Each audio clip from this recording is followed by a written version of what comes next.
Hey everybody, it's Dr. Devin Orton.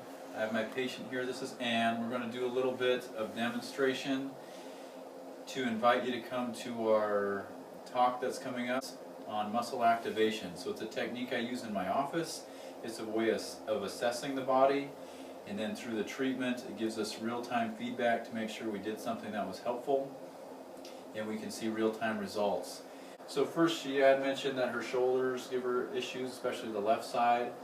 So when we do a muscle test, what we do is isolate the muscle, and I'm going to challenge it to make sure that it holds strong. So go ahead and hold strong there, and I just gradually increase my pressure. What I'm doing is seeing if that muscle can lock into place and do its job. It's not necessarily a strength test, but we're looking to make sure that it can hold. If the joint is misaligned or not in its optimal position, the muscles can't always grip and hold and do their job. For example, that first muscle worked, but this one right here holds strong. I'm going to push forward, so push back towards me this way. So those muscles just can't anchor in. If we do that on the opposite side, push back towards me, don't let me push that forward, we get a good lock.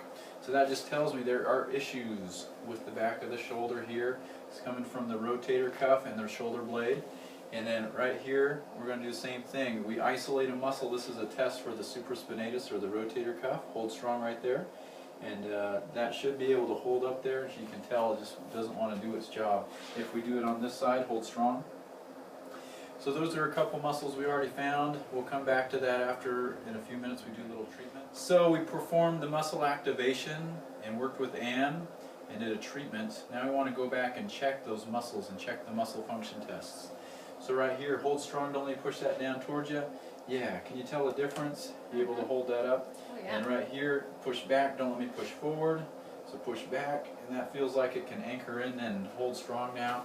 So as we do the treatment and change the relationship and do some activation points based in muscle work and acupuncture, those muscles are able to turn back on.